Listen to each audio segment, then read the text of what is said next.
자, 우리 의료윤리 마지막 시간입니다. 우리가 10주 동안 긴 길을 달려왔는데요. 아리스토텔레스로 시작해서 칸트와 벤덤의 사상들, 그리고 현대 덕윤리까지 살펴봤습니다. 또 동양의 의료윤리 사상으로 손사막 선생님의 대의정성, 그리고 이재마 선생님의 사상들, 이런 것들로 서양과 어떤 차이가 있는지, 또 동양의 독특한 윤리 사상에 대해서 살펴봤고요. 그 밖에 히포크라테스 선서, 그리고 현대 의료윤리의 중요한 사상가 펠레그리노의 사상들을 중심으로 21세기 우리가 한의사로서 어떠한 윤리관을 가져야 되는지 토의해봤죠. 가장 큰 문제는 이 20세기 들어서면서 그 절대적인 가치관 같은 것이 붕괴되면서 윤리도 많이 상대주의에 빠졌다는 거죠. 옛날 같으면 무엇이 옳고 그른지가 이 공동체 구성원이 어느 정도 동의하는 바가 있었다면, 현대는 상대주의, 회의주의 때문에 어느 누구도 무엇이 옳다, 그르다 이런 얘기를 할 수 없는 상태가 되어버렸습니다. 저는 이 현대 사회에서, 특히 이렇게 자본주의가 지배하는 현대 사회에서 어떻게 의사가 더 행복하고 윤리적인 삶을 살 수 있을까, 고민을 안 할 수가 없고요. 제가 갖고 있는 생각은 현대 사회에서 무조건적으로 그 과거의 그리스 시대나 2000년 전에 윤리 사상을 강요할 수 없다라는 거죠. 이 자본주의 사회에 발맞춰서 윤리 사상도 변해야 된다고 생각하고요. 여기에 대해서 반감을 갖고 계신 분들이 있는데, 아동이나 여성에 대한 존중 이런 것도 현대에 들어서 발전된 그 윤리의 개념입니다. 의료가 아니라. 의료 윤리도 이렇게 시대 변화에 따라 달라지고요. 지금 21세기에 2000년 전의 윤리를 강요하는 것은 옳지 않다고 생각합니다. 그 사이에 괴리가 있게 되면 자괴감에 빠집니다. 의료인들이. 일반인들이나 사회적인 요구사항은 2000년 전에 그 덕윤리 사상을 제시하고, 또 의사들은 이 상대주의, 회의주의 속에서 어떠한 그 돌파구도, 윤리적인 돌파구도 찾지 못하는 인지적인 부조화 상태에 빠져버리게 되는 거죠. 제가 가장 많이 고민을 하고 있는 부분도 이 현대에 맞는 그 윤리적인 의사상은 무엇인가 하는 것을 고민하고 있습니다.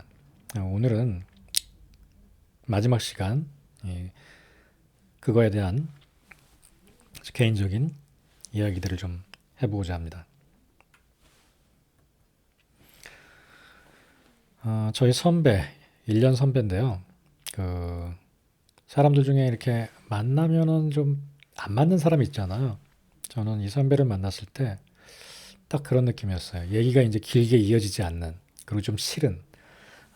이 선배는 나중에 얘기할 때 저 건방진 새끼.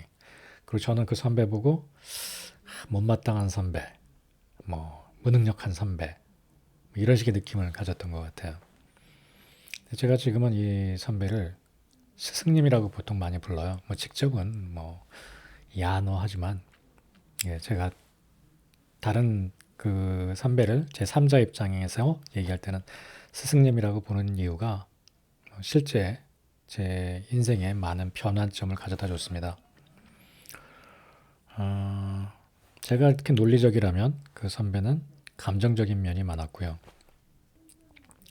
어떻게 얘기할지 모르겠는데, 그 선배가 저를 변화시킨 방법이 이렇게 깨진 술독을 강에다 담가버리는 방법이었습니다. 저한테 어떠한 잔소리도 하지 않았고, 무엇이 옳고 그러다 맞다 이런 얘기도 하지 않았어요. 만약 저보고 너 틀렸어, 이거 이렇게 해야 돼 라고 얘기했다면 저는 반감을 가지고 그 선배를 만나지 않았을 거예요. 한동안 일 때문에 그 선배랑 같이 살았습니다. 그냥 종일 같이 붙어서 얘기하고 같이 영화 보고 여행 다니고, 그러는 가운데 그 선배가, 그 스승님이 띄엄띄엄 하는 얘기, 그리고 살아가는 모습, 이런 것들이 저한테 엄청나게 큰 영향을 줬어요. 옷이 비에 젖는지 모르고 있다가 나중에 보니까 펑 젖어 버렸더라고요. 오늘 좀 그 얘기를 해보려고 합니다.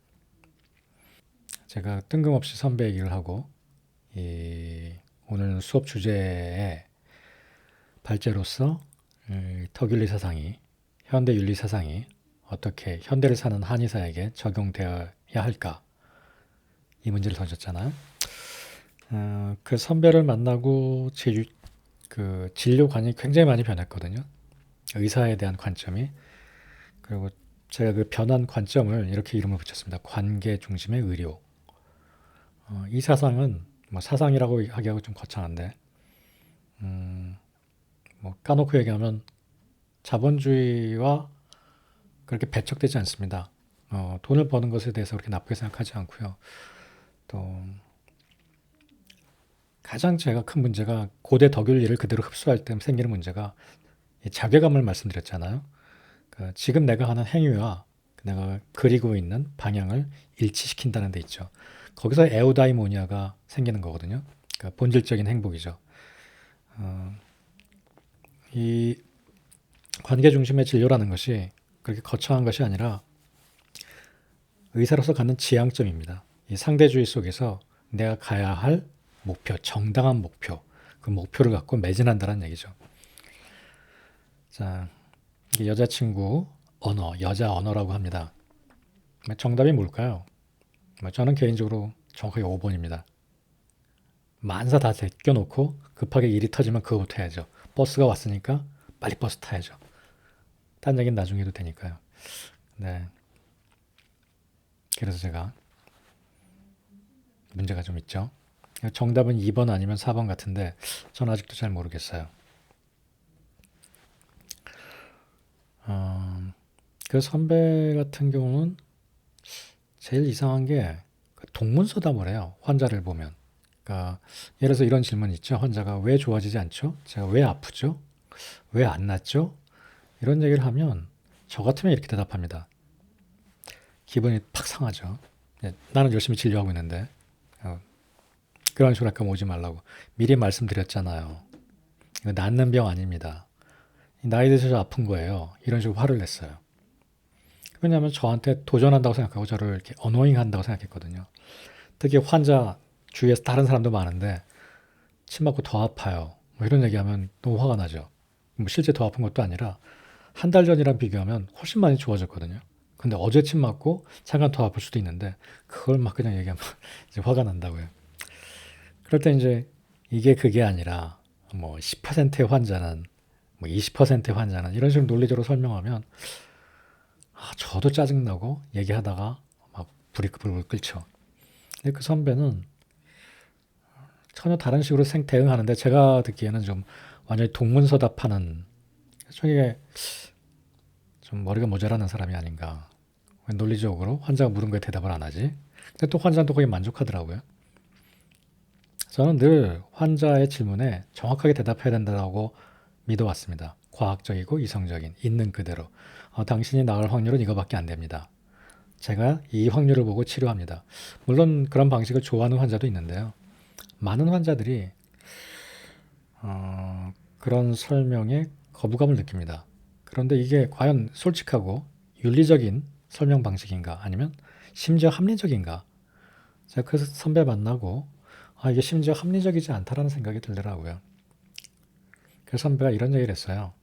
환자가 너한테 무슨 얘기를 하든지 안 나요, 아파요, 언제 나아요.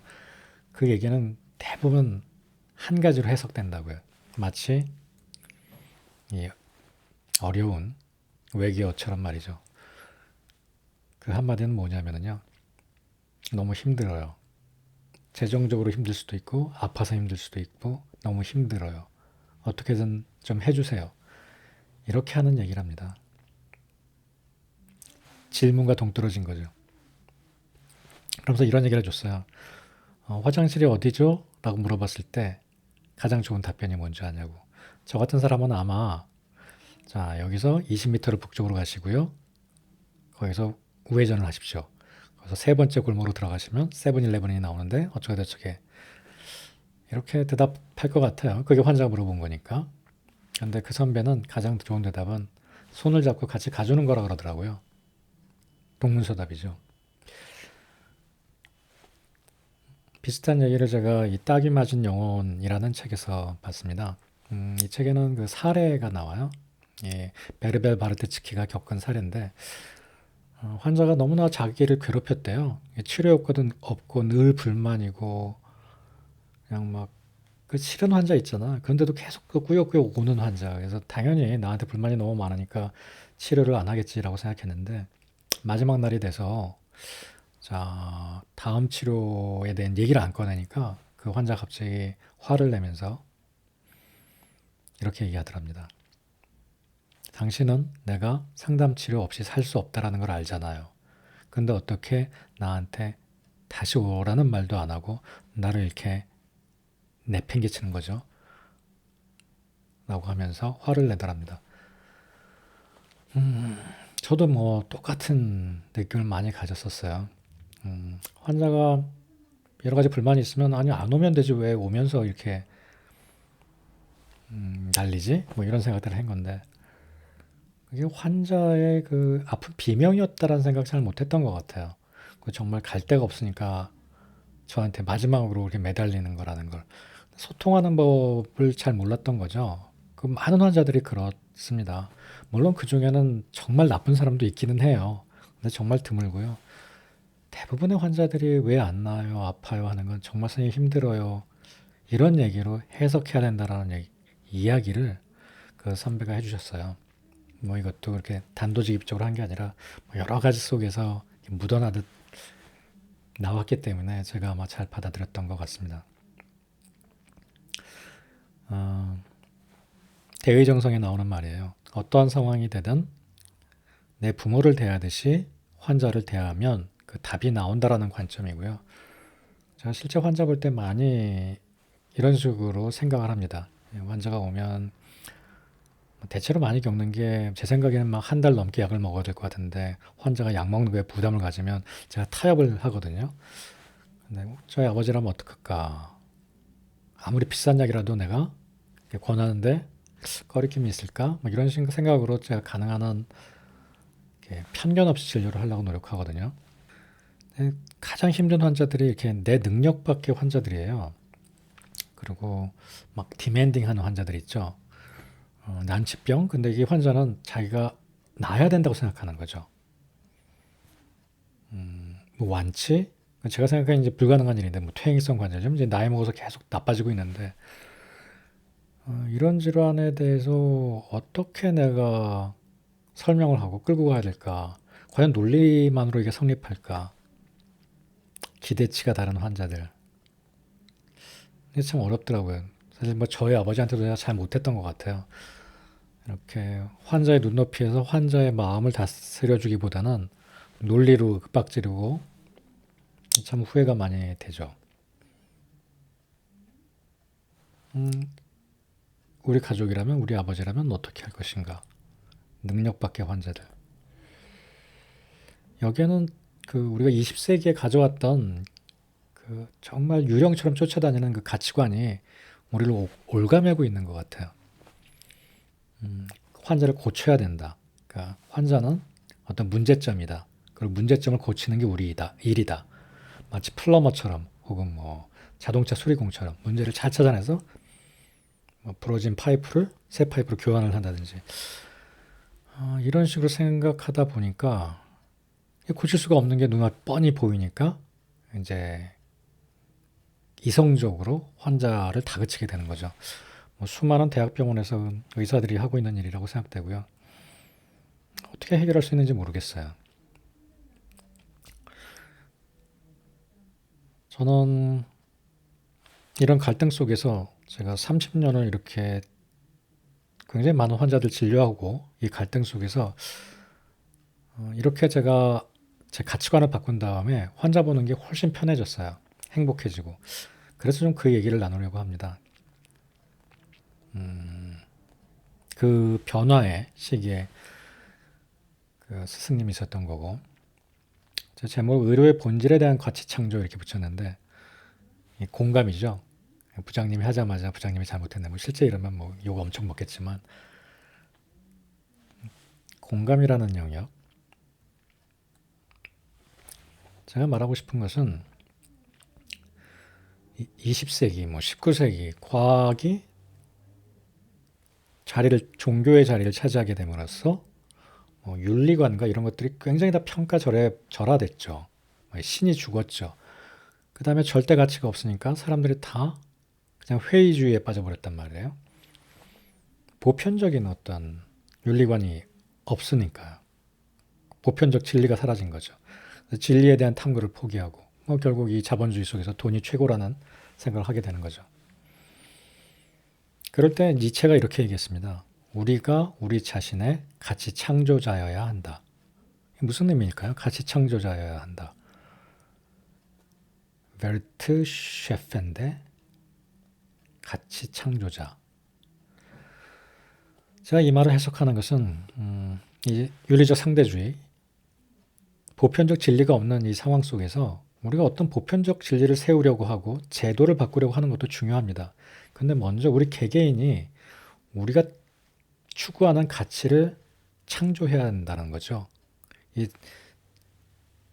전 인류를 지배하는 보편 윤리를 찾아가려고 하는 노력이 오히려 갈등을 야기하고 생산적이지 못하다고 생각합니다. 이 상황 속에서 개개인이 스스로 올바른 가치를 창조할 수 있어야 한다.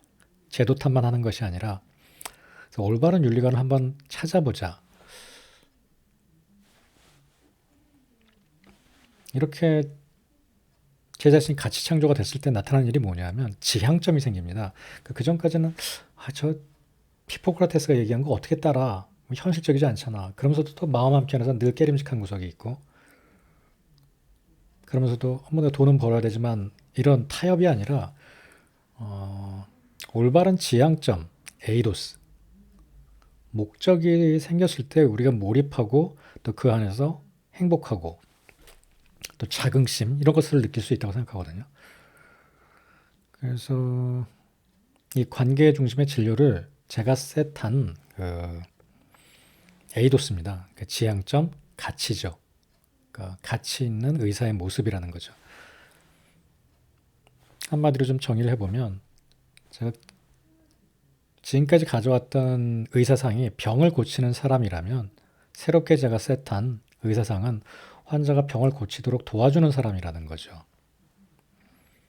실제 이게 뭐 진부한 생각입니다. 뭐 한의학 고유의 생각이기도 하고요. 근데 안타까운 게 요즘은 한의사들조차도 사람은 보지 않고 질병을 치료하는데 모든 초점을 두어요. 굉장히 잘 날 때도 있고 안 날 때도 있습니다. 안 나면 심한 자괴감에 빠지죠. 내가 뭘 잘못했지?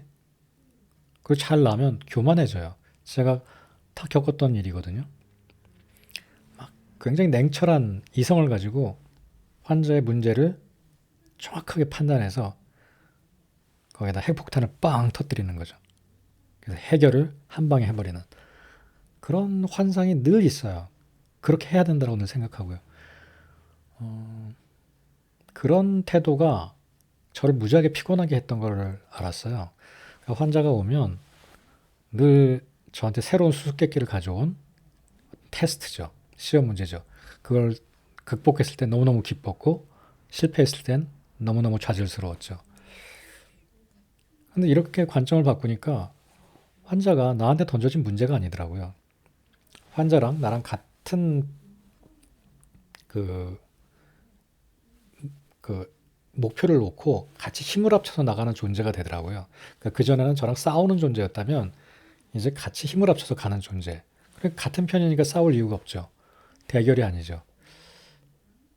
제가 좀 설명을 드리기 어려운 것 같은데 이렇게 진료의 관점을 바꾸고 나서 환자가 좀 안 낫더라도 그게 오로지 제 잘못이 아니라는 사실을 깊이 깨달았어요. 환자가 내 치료로 무조건 날 거라는 생각 자체가 엄청난 교만이더라고요. 이게 환자의 질병을 내가 어떻게 한다라는 관점이 아니라 나와 환자와 인간 대 인간으로서의 관계다. 그리고 병정의 이해라는 게 우리가 보는 대부분의 환자들이 스스로 낫는 질환입니다. 관리하는 질환, 스스로 낫는 질환. 이게 뭐 응급의학이나 수술을 하는 게 아니거든요. 대부분의 로컬 내과나 소아과나 뭐 한의원이나 다 비슷하리라 생각해요. 감기 저절로 낫거든요. 심지어 폐렴도 대부분 다 저절로 낫습니다. 이게 질병을 어떻게 찾아다가 그걸 끄집어내는 게 아니라 환자 스스로 잘 나을 수 있게 도와주는 직업이거든요, 저희가. 근데 그런 직업이 되게 팬시해 보이지 않아요. 이게 저급해 보여요. 막 하인 같고, 뭐 조무사 같고, 간병인 같고, 그리고 이렇게 외과이나 이런 그 이미지, 상은 굉장히 또 높은 수준의 이성적인 굉장히 멋진 것 같고요. 그런 걸 지향하고 병정을 이해하고 그렇게 나아가는 질병의 병정, 병이 흘러가는 거죠. 예를 들어서 50견이다 그러면 이게 어떻게 아파서 어떻게 나아가는지 그걸 이해하고 이 전 긴 상황을 부작용 없이 또 빨리 최대한 효율적으로 고통 없이 나을 수 있게 옆에서 도와주는 사람이 아, 나 의사가 해야 되는 일이구나. 이렇게 생각을 바꾸니까 되게 편하더라고요. 그리고 거기에 맞춰 진료를 하기 위해서 제가 굉장히 많은 애를 썼습니다. 뭐 이따가 할 아침마다 제가 보는 쪽지가 있거든요. 그것도 이 관계 중심의 진료를, 그러니까 환자와 의사와의 관계 중심의 진료를 하려는 노력이죠. 근데 이게 참 힘들어요. 저도 20세기를 살았기 때문에. 어느 날 우리 아들이 손을 비어서 왔어요. 살짝 폈는데 피도 별로 안 나요. 근데 데일밴드가 찾아보니까 없더라고요. 그래서 이게 소독을 해주고 됐어 이제 그랬더니 우리 아들이 굉장히 깜짝 놀라면서 데일밴드를 안 붙여도 이게 나아요? 라고 물어보더라고요. 귀엽죠. 뭐 지금 다 성인이 됐는데 깜짝 놀 그때 저는 망치로 콱 맞은 것 같았어요. 저희 우리 아들뿐만 아니라 7살짜리 우리 아들뿐만 아니라 온 국민이 온 지구인이 저렇게 생각하고 있구나. 50견도 뭘 안 하면 악화되고 감기도 뭘 안 하면 더 악화되고 그래서 계속 뭔가 하려고 하죠. 그리고 그게 치료의 본질인 것처럼. 근데 손이 빈 게 저절로 낫는 것처럼 우리가 아픈 것의 대부분은 우리가 치료하는 겁니다. 다리가 부러진 것도 마찬가지. 캐스트를 해서 그 올바른 자리에 가게 하죠. 그게 치료인 거예요. 그런데 우리가 얼마나 겸손해야 되겠어요. 사실 한방 치료도 우리가 환자의 생활을 고치고 같이 환자가 스스로 극복하도록 도와주는 과정이거든요. 근데 그거를 내 자신이 침을 놔서 해결한다고 생각하고 있던 거거든요. 그러다 보니 굉장히 저 자신이 피곤했다는 생각이 들어요. 그리고 환자한테 계속 적대적인 태도를 취하게 되고 환자 없으면 욕하고 이건 네이처지에 실린 커멘트입니다. 비록 뭐 커멘트지만 뭐 기고문입니다. 두 교수가 이런 얘기를 했어요. 20세기의 병원체 중심의 질병 해석 이것에서 우리가 떠나야 된다. 거기서 진일보에서 이 병원체와 그러니까 세균이나 이런 것과 함께 숙주요인, 이 사람이 어떻게 그 병원체와 관계하는지를 눈여겨봐야 된다는 겁니다. 자, 윤리 시간에 여러 번 한 얘기가 저는 솜씨 좋은 악당보다는 손을 떠는 선한 의사한테 진료를 받겠다는 얘기를 자주 했어요. 왜냐면 제가 회복되는데 많은 부분이 단순히 기술로 결정되는 게 아니거든요. 책임감과 따뜻한 마음, 연민, 공감 이런 것들을 통해서 제가 제 그 치유력을 극대화시킬 수 있고 다른 환자들도 마찬가지라고 생각합니다.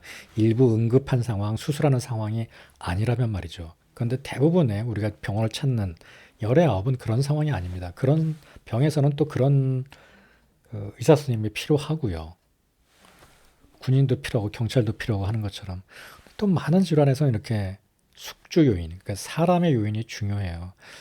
근데 우리가 지난 100년 동안 아주 무시했던 부분이거든요. 근데 제 친구들을 봐도 그렇고, 뭐 저도 그렇고, 굉장히 똑똑한 편이라서, 이게, 뭐랄까요? 뭐 해결지향, 이런 거 있잖아요. 뭐 물어보면, 저기 너무 이게 뭐 속상해 그러면, 왜? 이렇게 물어보고, 그 왜가 해결이 되면, 그 사람의 감정도 해결될 것처럼 접근하는 태도. 그걸 환자한테도 똑같이 취합니다. 그러니까 환자가 문제를 가져오면, 뭐가 문제인데? 내가 해결해 줄게. 굉장히 남성적인 태도죠. 근데 한약은 원래 남성적인 의학이 아니거든요. 그러니까 최단 거리를 찾는 이게 저도 그랬고 제가 보는 이게 경험이 없는 진료부들이 많이 하는 실수입니다.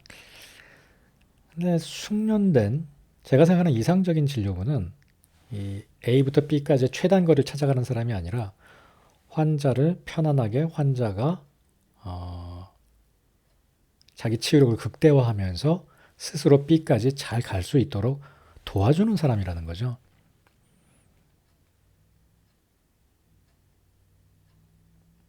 잘 도와준다.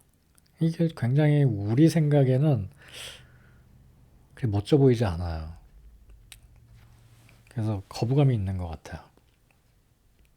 실제 보면 이런 진료부들이 훨씬 환자 반응 그리고 치료율도 좋습니다. A부터 B까지 가는 길에 최대한 빨리 가겠다라는 생각에 택시를 이렇게 프로시로 해봤자 길을 모르면 말짱 소용없습니다. 제가 아까 병정이란 말씀드렸죠. 병이 어떻게 나아가는지, 디스크가, 허리 디스크가 어떻게 나아가고, 오십견이 어떻게 나아가고, 중풍이 어떻게 나아가고, 퇴행성 관절염을 어떻게 나아가고, 이게 다 길이거든요. 뭐 런던 시내의 길, 서울 시내의 길, 이런 길을 잘 알아야만 우리가 손님을 안전하게 데려다 줄 수 있는 거죠. 예를 들어서 50견 치료라면 어머니 지금 한 달 동안에는 사실 급격한 호전을 기대하기 어렵습니다. 그러니까 마음 천천히 잡수시고 이제 프리징 스테이지를 얘기합니다. 그러면 치료를 그렇게 적극적으로 하지 않으면서 더 악화되지 않도록 뭐 운동이나 이런 것들 간단하게 해나가죠. 그런 과정이 굉장히 중요한 과정인데요. 마치 뼈를 붙게 하는 것처럼. 근데 우리는 그 막 어떻게 침 놔가지고 한 번에 딱 낫게 해서 막 움직이길 바라거든요. 그게 포르쉐를 바라는 거거든요. 저는 그런 일 때문에 많은 어려움도 겪었어요. 뭐 약을 뭐 심하게 쓴다든지, 뭐 침도 너무 세게 놓는다든지. 그게 그 처음 시작하는 진료부들이 많이 하는 일이기도 합니다. 뭐 용량을 많이 쓰면 더 좋지 않을까? 뭐 이런 생각에 뭐 좀 과격한 진료를 하게 되는 거죠. 굉장히 위험한 일이죠. 욕심을 버려야 되거든요. 근데 이렇게 욕심을 버리고 나면 편안한 택시를 몰 수가 있어요. 차가 좋은 게 아니라 차는 탈탈거릴 수도 있어도 길을 잘하는 거죠. 그래서 아, 손님 여기 좀 과속 방지턱이 있으니까 덜컹할 겁니다. 뭐 그다음부터는 편안하게 고속도로 갈 거고요. 그다음에 산길을 조금 갔다가 5분이면 도착합니다. 이렇게 환자를 끌고 갈 수가 있는 거죠. 그런 와중에서도 환자들은 우리 아들처럼 늘 뒤에서 이제 어노잉하게 물어보죠. 언제 나와요? 아직도 안 왔어요? 이거를 받아줄 수 있는 편안한 택시 운전사가 돼야 된다는 거죠. 그래서 제가 이 관계 중심의 진료를 몇 가지 특징으로 나눠봤어요. 이 종적 관계의 중요성이라는 것은 이 병정과 자연사, 그러니까 초보 진료부들이 많이 하는 실수가 단면적으로 진료를 합니다. 지금 이 순간 환자가 가져온 문제, 거기에 집중하는 거죠. 근데 먼 미래에 더 큰 병이 생길 수도 있는데 그건 보지 않아요. 지금 이 순간 가져온 문제. 그러니까 아주 논리적이죠. 환자가 이거 해결해 달라고 그랬으니까 그걸 해결하는 거죠. 그 관계 중심의 진료는 우리가 그 문제를 지금 해결하는 게 아니라 그 사람을 도와주는 거잖아요. 뭐 하다못해 핸드폰이라도 요거 바꿔주세요 부품. 아, 그럼 그 부품만 바꿔주는 게 문제 해결 방식이라면 이 사람이 야, 자동차가 더 좋겠네요. 부품만 바꿔주는 것보다 이 자동차가 얼마나 더 안전하게 오래 탈 수 있는지 장기적인 플랜을 짜주는 게 우리 의사가 해야 될 일이거든요. 근데 이게 어, 경영에도 굉장히 중요해요. 그러니까 문제 해결을 한 사람들은 우리 생각엔 병을 낫게 해줬으니까 막 죽을 때까지 우리한테 올 것 같잖아요. 그렇지 않아요. 우리랑 관계를 맺은 사람이 죽을 때까지 와요. 제 환자 중에도 이런 환자가 있었어요. 뭐 디스크를 치료를 한 다음에 어, 폐경이 다가왔더라고요. 그래서 폐경이 될 때쯤 되면 이런 증상이 있고 제가 이렇게 얘기 안 했죠. 내년쯤 되면 이러이러한 증상이 있고 뭐 허리도 뭐 같은 계절이 되면 추워질 때 아플 수 있으니까 그 전에 저한테 오라고요. 그랬더니 그 환자가 저한테 와가지고 그러더라고요. 어떻게 알으셨나고. 진짜 선생님 말씀대로 병원 갔더니 골다공증이라고 하고 너무나 당연한 거죠. 저희 입장에선. 그리고 허리도 추워지니까 다시 또 아플 것 같아서 왔다고. 굉장히 고마워하더라고요. 근데 또 다른 환자는 이런 환자도 있어요. 똑같은 환자인데 내년에 똑같이 와가지고 저한테 이렇게 얘기해요. 비싼 돈 주고 작년에 치료했는데 1년 만에 또 아프다고. 어떻게 할 거냐고. AS 해달라고. 이 차이가 어디서 생긴다고 생각하세요? 한 환자는 제가 미리 미래를 예측하고 같이 지도를 그렸고요. 한 환자는 그 앞에 문제만 해결하고 빠이빠이 한 거거든요. 한 환자는 저의 굉장히 충성하는 친구가 됐고, 한 환자는 나한테 AS를 요청하는, 뭐 말하자면 저희 입장에서는 나쁜 컨슈머가 됐죠. 두 번째, 이 포괄적 진료라는 것은 침이나 한약에 매달리지 않는 진료를 얘기합니다. 허준 선생님이 동의보감 서문에 이렇게 얘기했어요. 침이나 약보다 양생이 우선이다. 약석보다, 거기서 돌석자가 침을 얘기하거든요. 그러니까 환자의 생활 관리를 우리가 보살펴줄 필요가 있습니다. 그리고 그걸 효과적으로 고치게 하는 게 우리 일이거든요. 근데 그거는 환자의 일이고 나는 약만 처방하면 된다. 이게 우리가 생각하는 현대 의사들이랑 다를 게 뭐가 있습니까? 한의사가 이런 식으로 생각한다면. 우리는 약보다 침보다도 허준의 후예들이라면 환자의 생활을 그리고 마음을 고치는데 더 중점을 둬야 되는 거죠. 원인보다, 그러니까 문제를 고치는 것보다는 긍정적인 해결에 초점을 맞추라는 얘기입니다. 일반적인 용어로 표현하면 problem based 하게 접근하는 게 아니라 solution based. 문제가 뭐였든 간에 원인이 뭐였든 간에 그 원인을 찾아서 끄집어내는 게 아니라 이 사람이 적절하게 잘 살아가는 것, 해결책을 모색하다 보면 그 원인은 신기하게도 환자 스스로 극복하게 되는 경우가 많습니다. 당뇨가 인슐린의 부족이라고 인슐린을 넣어주는 게 치료가 아니라 환자가 인슐린이 부족하지 않게 되도록 생활 습관을 개선해 주는 게 어떻게 말하면 더 근본 치료일 수 있겠죠. 좀 말장난이 돼버리고요.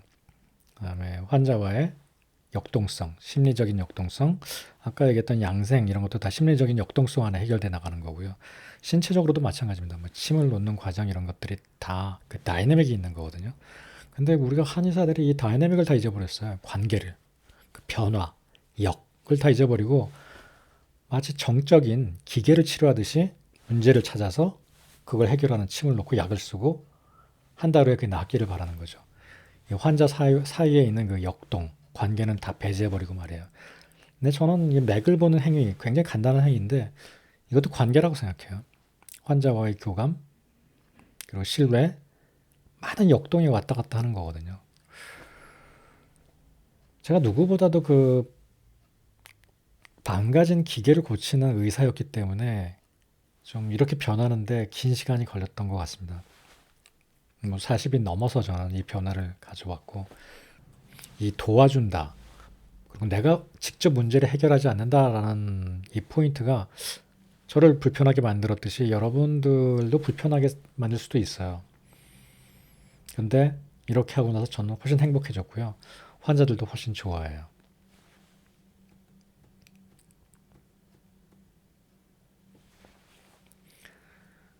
자, 이거는 제가 만든 말이래요. 늘 끊임없이 저를 괴롭혔던 것이 안 낫는 사람들, 그리고 기대치가 낮는 환자들이 틀린 환자들이라 그랬잖아. 환자가 굉장히 높이 기대하는데, 그러니까 내가 할 수 없다라는 생각이 들면 굉장히 힘들더라고요. 그래서 10명의 환자가 오면 그 중에 내가 확실하게 고칠 수 있는 사람만 보려고 했어요. 그래서 나머지 환자가 갈 데가 없더라고요. 또 나머지 환자를 보자니 불편해요. 근데 제가 이 문제를 해결한 게 이 관계 중심의 진료, 그러니까 그 사람을 도와주는 진료, 같은 방향을 보는 진료로 바꾸고 나서 이런 생각이 들었습니다. 우리가 고칠 수 있는 사람은 별로 없지만 우리가 도울 수 없는 사람은 없다. 고칠 수 있는 사람 생각보다 적습니다. 우리가 직접적으로 고칠 수 있는 사람 양방이나 한방이나 그렇게 많지 않습니다. 근데 우리가 도와주지 못할 환자는 없습니다.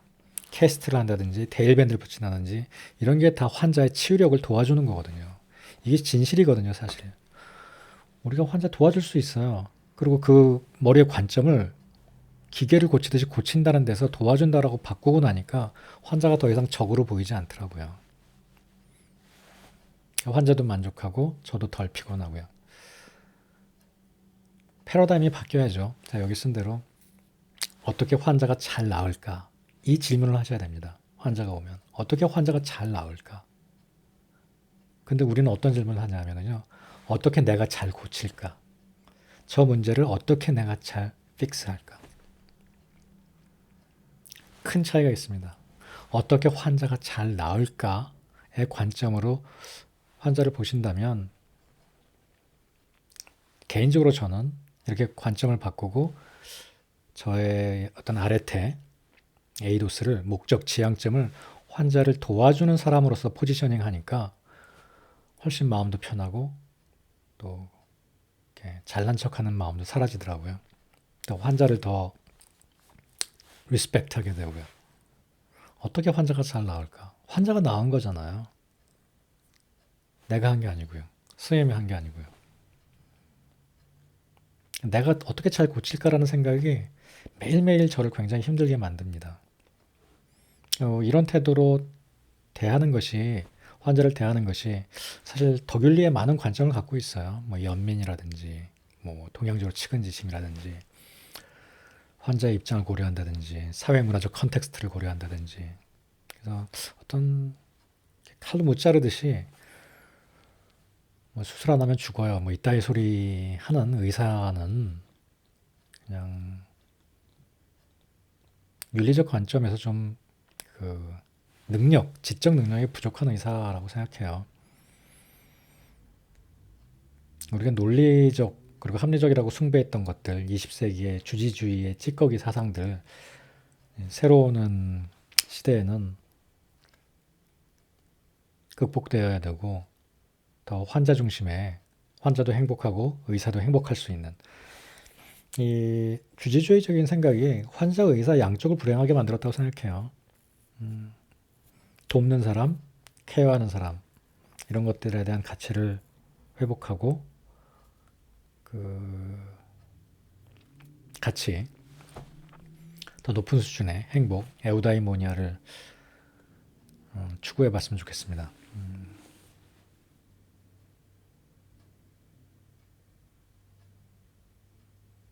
데일밴드의 역할. 데일밴드의 역할. 데일밴드는 브랜드명이구나. 밴드에이드의 역할.